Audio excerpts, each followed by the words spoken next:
Rodney Rumsey. Un excursionista encontró restos humanos pertenecientes a un hombre cerca del Parque Estatal Natural Bridges en el condado de Santa Cruz, concretamente a las 4:30 de la mañana del 6 de octubre de 1982. Los investigadores determinaron que alguien le había quitado la vida al hombre desconocido. Durante 41 años, el caso permaneció frío como hielo hasta que Othram Labs realizó una asociación importante con la secuenciación del genoma de grado forense emergente. Othram es el primer laboratorio privado en América del Norte, construido específicamente para generar identificación humana a partir de evidencia forense y de la escena del crimen. Están trabajando en casos como este en toda Norteamérica y están teniendo mucho éxito. Un extracto de ADN derivado de los huesos de la víctima fue enviado a Othram desde el Departamento de Justicia de California. Othram hizo lo que se llama un análisis de idoneidad y midió cuánto ADN hay realmente allí. Othram Labs tiene la capacidad de observar cientos de miles de marcadores de ADN, lo que facilita la búsqueda de parientes más lejanos y la ingeniería inversa hasta llegar a la familia directa. En este caso, fue la genealogía la que apuntaba hacia una familia de la víctima. Luego, el FBI se involucró y pudieron usar algunas huellas dactilares. Una vez que tuvieron una idea de quién podría ser, decidieron confirmar esa identidad. Las fuerzas del orden pudieron tomar ese vínculo importante y darle un nombre al cuerpo que durante tanto tiempo para los investigadores había sido desconocido. En octubre de 2023, se anunció al público que los restos humanos pertenecían a Rodney Allen Rumsey, de 28 años. Rodney nació el 25 de mayo de 1954. Vivía en Sacramento, California. Michael Bogan, director de gestión de cuentas de Othram Labs, dijo: "Esto comenzó como un caso de restos humanos no identificados y ahora tienen un caso completamente nuevo que están investigando". Sin duda, amigos, la comunidad se ve impactada y los detectives se muestran impactados. Décadas largas para los miembros de la familia, pero ahora se siente realmente bien. Lo celebramos y ahora pasamos al siguiente. El antebrazo izquierdo de Rodney tenía una rosa roja con 3 hojas y un tatuaje de una calavera en su antebrazo izquierdo. El cráneo tenía trenzas negras, con 3 plumas con puntas rojas que sobresalían de la cabeza, rojas alrededor de las cuencas de los ojos. La teniente Karina Cecina, portavoz del Departamento de Policía de Santa Cruz, dijo que los investigadores todavía tienen mucho trabajo por hacer y tratarían de comunicarse con la familia de Rumsey. Carlos Alberto Videira de Orfão. En febrero de 2021, unos trabajadores descubrieron por casualidad restos humanos en un pozo sellado cerca de un almacén abandonado en Oporiño, al sur de Vigo y cerca de la frontera con Portugal. Los restos se habían descompuesto gravemente y se habían sometido a un proceso conocido como saponificación, en el que las bacterias que prosperaban en un ambiente húmedo y cálido convertían la grasa corporal en una sustancia cerosa parecida al jabón, dejando el cuerpo completamente irreconocible. Los investigadores pudieron concluir que el desconocido había recibido un golpe mortal en la cabeza y otros fuertes impactos en el cuerpo, pero la falta de carne y la ausencia de efectos personales en el pozo hacían que su identidad fuera un misterio. Las pruebas de ADN no arrojaron ninguna coincidencia con ningún individuo conocido o desaparecido en las bases de datos de la policía. Con la investigación paralizada en 2022, la Guardia Civil recurrió a Fernando Cerrulla, científico forense del Instituto de Medicina Legal de Galicia. La reconstrucción facial forense implica la reconstrucción de un rostro a partir de restos esqueléticos, combinando la ciencia anatómica con la antropología y un cierto grado de interpretación artística. Con la ayuda de la artista Alba Sanín, el Dr. Cerrulla ideó 6 versiones del rostro del hombre, cada una con ligeras variaciones en el color del cabello y diferentes cantidades de vello facial. Las impresiones de estilo PhotoFit funcionaron. A las pocas semanas, una mujer portuguesa se acercó y dijo que había reconocido a su hermano, a quien no había visto en más de 3 años. Las pruebas de ADN confirmaron la historia de la mujer y el desconocido fue identificado como Carlos Alberto Videira de Orfão, originario de Viana do Castilho, Portugal, pero que vivía en España desde hacía 20 años y regentaba un negocio de coches usados en Vigo. Los investigadores de la Guardia Civil pudieron determinar el momento de la desaparición de Carlos, de 37 años, el 13 de octubre de 2018. Al rastrear sus movimientos hasta su muerte, los investigadores identificaron a 5 sospechosos que se cree que tienen diferentes grados de participación en un asesinato. Podría estar relacionado con estafas perpetradas por Carlos en su negocio con autos usados. 2 de los acusados han sido puestos bajo custodia por el juez de instrucción de Oporiño, mientras que el tercer hombre que se cree que participó ha sido puesto en libertad bajo fianza. El Dr. Cerrulla se ha ganado una reputación por identificar cuerpos en avanzados estados de descomposición, incluido su trabajo en el cementerio Darwin en las Malvinas, donde el Comité Internacional de la Cruz Roja ha liderado un esfuerzo para poner nombres a más de 120 soldados argentinos anónimos. También trabajó para identificar a las víctimas de los atentados con bombas en los trenes de Madrid de 2004. Además, le puso rostro a Manuel Blanco Romasanta, el primer delincuente en serie registrado en España, que afirmó que una maldición que lo convirtió en lobo fue la razón por la que mató a 13 personas en el siglo XIX. Kyle Clinkscales. Kyle Clinkscales, de 22 años, vivía en La Grange, Georgia en 1976. El joven obsesionado con los deportes asistía a la Universidad de Auburn en Alabama. En la universidad estaba empezando a buscar su lugar en el mundo y a trazar qué carrera seguir. El 27 de enero de 1976, Kyle dejó su trabajo a tiempo parcial en un bar en La Grange y se dirigió a un viaje de aproximadamente 45 minutos hasta la Universidad de Auburn, donde era estudiante de segundo año. Desgraciadamente, Kyle nunca llegó a la universidad. Cuando sus padres no pudieron ponerse en contacto con él, lo denunciaron como desaparecido. No se encontró nada fuera de lo común en el apartamento que sugiriera que se había escapado o se había mudado a otro lugar. Los investigadores creen que algo sucedió en algún momento de su viaje. Simplemente no sabían qué podría ser. La oficina del sheriff del condado de Troup y los padres de Kyle lo buscaron intensamente en las primeras semanas después de su desaparición. Se drenaron los lagos y se prometieron recompensas. Los agentes buscaron en los bosques una sola pista. Para los padres de Kyle, John y Louise Clinkscales, el esfuerzo fue una búsqueda apasionada y agotadora que reflejaba muchos otros casos de personas desaparecidas en todo el país.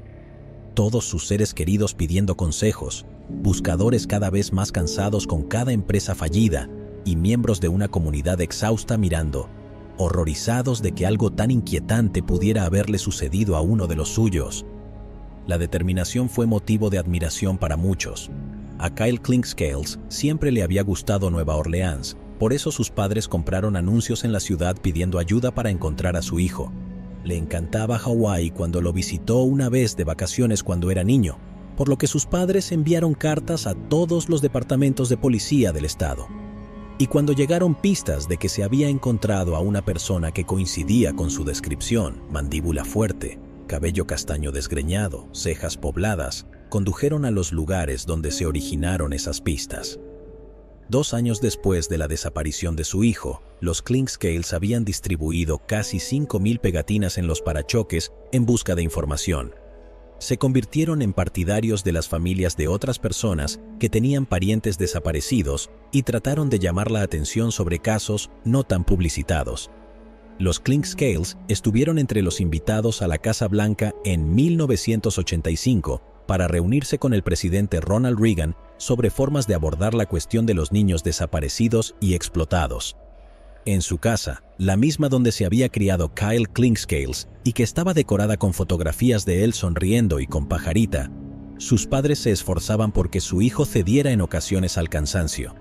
En una entrevista de 1978, John Clinkscales expresó su malestar. Tal vez, dijo, su hijo, a quien realmente no le gustaba la universidad, había sentido que era una carga financiera para sus padres. En lugar de abandonar o compartir sus sentimientos, es posible que simplemente hubiera querido hacernoslo más fácil desapareciendo. Cada vez que Louise y John Clinkscales salían de su casa en La Grange, Georgia, para buscarlo, uno de ellos dejaba una nota. Si su hijo regresaba mientras ellos no estaban, querían que supiera que muchas cosas habían cambiado desde la última vez que lo vieron en 1976. Lo amaban, escribían los Clinkscales, y allí, sobre la mesa del comedor, había una llave de repuesto para él. Tanto John como Louise Clinkscales enviaron sus muestras de ADN a los investigadores para que las analizaran, en caso de que alguna vez se encontraran los restos de su hijo. Lamentablemente, John Cleanscales falleció en 2007. Louise falleció en enero de 2021 a la edad de 92 años. Un conductor en Cusseta, Alabama, a unas 30 millas al suroeste de La Grange, estaba en una carretera de 2 carriles el 7 de diciembre de 2021, cuando vio el vehículo con puerta trasera de un vehículo oxidado que sobresalía del arroyo y llamó a las autoridades. Era un Ford Pinto 1974 que sobresalía del arroyo. Había restos humanos dentro del coche oxidado y unos 50 fragmentos de esqueletos enterrados en el barro. No estaba claro qué permitió que el coche fuera visible desde la carretera después de tanto tiempo. En febrero de 2023, la Oficina de Investigaciones de Georgia confirmó que los restos pertenecían a Kyle Cleanscales. El arroyo donde se encontró el automóvil en el condado de Chambers, Alabama, en las afueras de La Grange, nunca fue registrado, porque la carretera probablemente no habría sido la ruta principal de Kyle a Auburn, aunque podría haber sido una alternativa. Erin Hackley, forense del condado de Throop, Georgia, dijo que los investigadores podrían tardar meses en determinar la causa exacta, si es que pueden identificar alguna, dada la edad de los restos. Hackley dijo que cuando recibió la llamada de los investigadores de que los restos habían sido identificados, llamó a la tía de Kyle, Martha Morrison, quien respondió con alivio y lamento que sus padres no estuvieran vivos para escuchar la noticia. Martha añadió que eran cristianos muy fuertes. Tenían fe en que las cosas les saldrían bien y nunca perdieron la esperanza. Cuando los restos de Kyle Cleanscales sean devueltos a sus familiares, planeamos conducir hasta el cementerio Shadow Lawn en La Grange. Allí, en la suave tierra entre las tumbas de su madre y su padre, será enterrado, acurrucado en un espacio reservado hace años. Joyce Rogers Annis. El 17 de marzo de 2015, un excursionista que caminaba por Lone Mountain Trail en Carson City notó un zapato que sobresalía del suelo y alertó a las autoridades, quienes encontraron el cuerpo enterrado de una mujer envuelta en un saco de dormir. Las autoridades estimaron que la mujer había fallecido aproximadamente un año antes de ser descubierta. Los investigadores siguieron el procedimiento habitual para identificar a la mujer, pero no pudieron y se convirtió en una Jane Doe.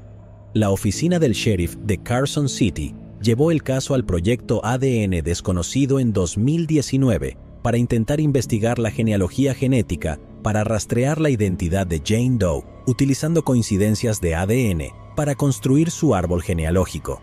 Después de una compleja serie de procesos de laboratorio para extraer ADN y traducirlo a un perfil viable para compararlo con los millones de registros en las bases de datos, genealogistas genéticos investigadores voluntarios se pusieron a trabajar en mayo de 2020. El proyecto ADN desconocido dijo que desde que comenzó la investigación, más de 13 voluntarios han trabajado para conectar las coincidencias con árboles genealógicos que se remontan a antepasados nacidos a mediados del siglo XVIII en Inglaterra.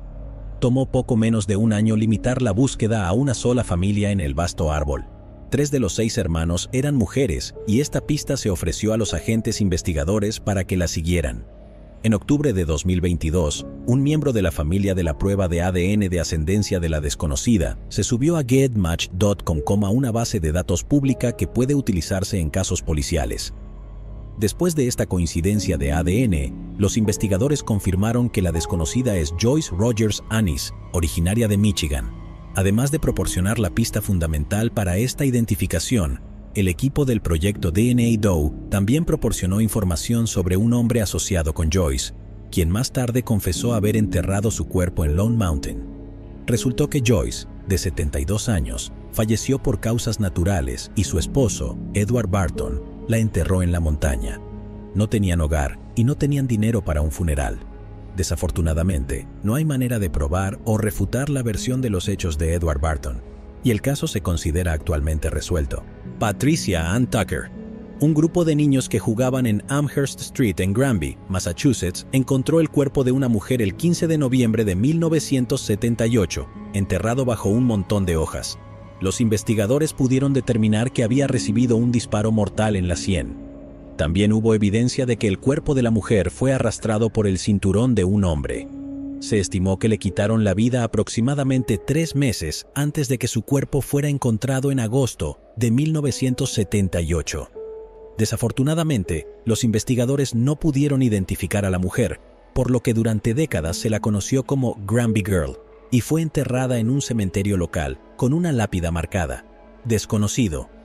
El 6 de marzo de 2023, la Fiscalía del Distrito Noroeste celebró una conferencia de prensa en la comisaría de Granby para anunciar el importante avance del caso. Se anunció que los restos encontrados en 1978 pertenecían a Patricia Ann Tucker, de 28 años. Nació el 21 de julio de 1950. El primer asistente del fiscal de distrito, Stephen Gagné, dijo que los avances en la tecnología del ADN les permitieron encontrar a la media hermana de Patricia en Maryland, quien los llevó hasta su hijo. Tenía solo 5 años cuando Patricia desapareció. Stephen Gagné dijo: "Si bien es satisfactorio saber quién era Granby Girl en realidad, la investigación no se detendrá hasta que identifiquemos a la persona que le quitó la vida y brindemos a la familia una medida adicional de cierre y justicia. Esta investigación ha abarcado décadas y continuará hasta que se exploren todas y cada una de las pistas posibles". Stephen Gagné dijo que Patricia estaba casada con Gerald Coleman y que vivían en la orilla del lago Pocatapog, en East Hampton, Connecticut, en 1978. Coleman nunca denunció la desaparición de su esposa. Falleció en prisión en Massachusetts en 1996. Según Stephen Gagné, Coleman es ahora una persona de interés en el caso de Patricia. Patricia había tenido anteriormente nombres de casada como Patricia Heckman, Patricia Dale y más tarde Patricia Coleman en el momento de su desaparición. El hijo de Patricia, Matthew Dale, que ahora tiene 50 años, también habló y recordó sus últimos recuerdos de su madre. Estaba en el asiento delantero del auto de un extraño y llevaba un chaleco. Era 1978. Matthew estaba en el asiento trasero de Nobby Upholstery. Un hombre que no conocía conducía, pero Matthew recuerda vívidamente las últimas palabras que le dijo su madre antes de desaparecer. "Me dijo que cruzara la calle hacia el patio de recreo", dijo Matthew, refiriéndose a un hogar grupal para menores. Ella dijo adiós. Ahora, en la mediana edad, los recuerdos de Matthew son confusos. Lo mejor que recuerda es que las instalaciones estaban en las afueras de Boston. Su padre lo recogió al día siguiente y lo crió después de que su madre lo abandonó. Matthew ha vivido en Carolina del Norte la mayor parte de su vida. Creció perseguido por el misterio de la desaparición de su madre. Los rumores circularon entre los familiares, incluida la especulación de que Patricia podría haber ingresado al Programa Federal de Protección de Testigos. Matthew dijo que tenía unos 30 años cuando aceptó que su madre ya no estaba viva. "Mi madre se unió a la gente equivocada. Ella no era una excursionista, como decían algunas historias. A lo largo de los años, me han dicho muchas mentiras al respecto.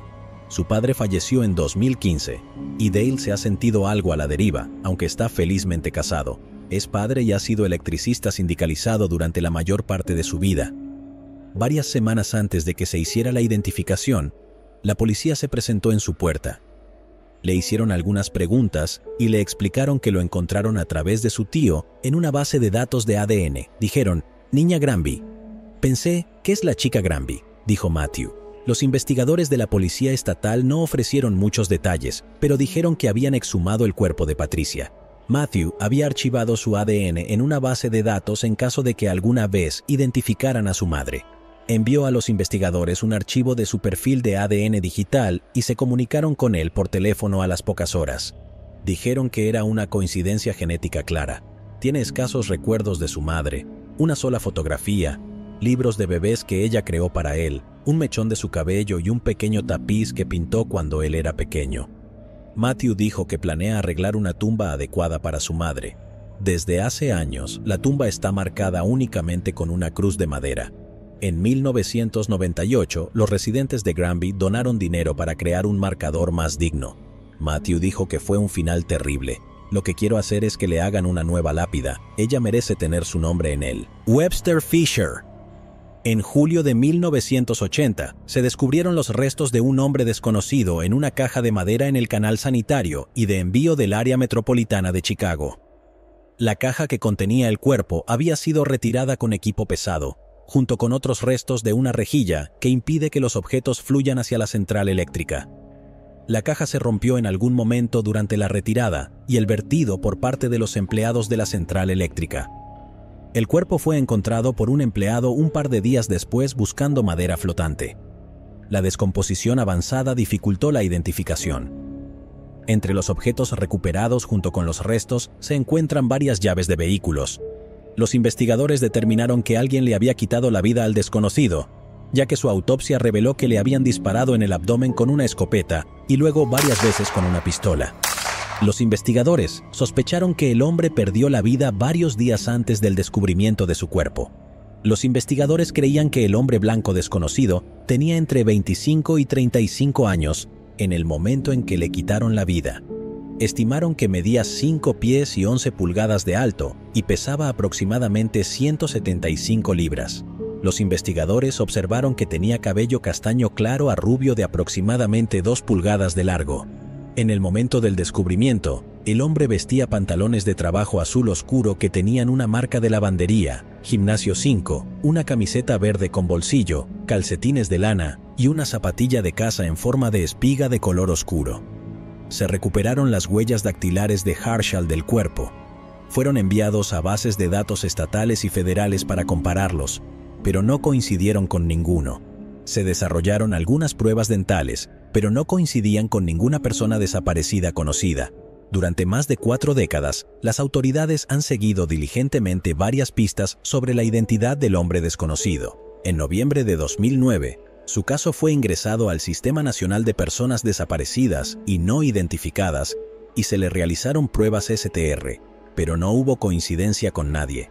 A pesar de los exhaustivos esfuerzos de las autoridades, la identidad del hombre sigue siendo un misterio. Con pocas pistas que los investigadores pudieran seguir, el caso quedó congelado.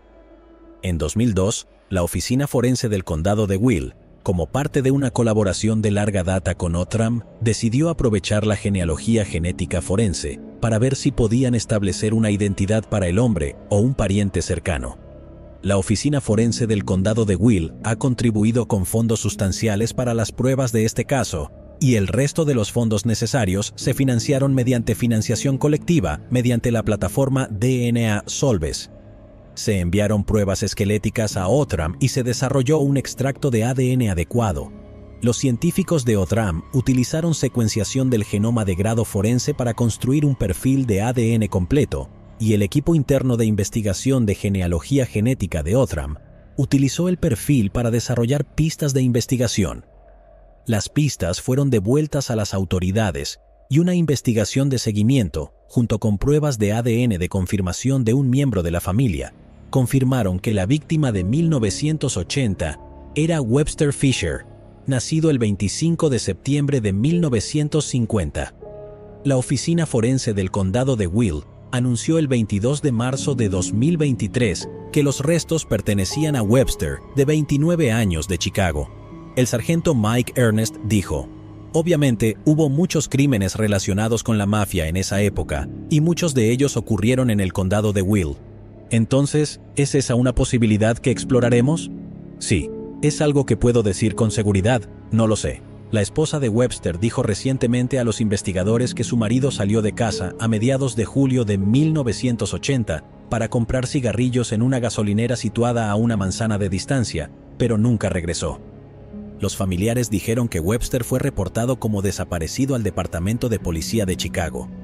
Joe Piper, forense adjunto e investigador de casos sin resolver de la Oficina del Forense del Condado de Will, dijo: «Este caballero es el padre de alguien, el tío de alguien, el hermano de alguien, y es bueno poder darle a la familia algún tipo de cierre, porque están mirando y preguntándose qué pasó con su ser querido. Llegados aquí, ¿acaso no has visto este otro crimen? Yo no me lo perdería,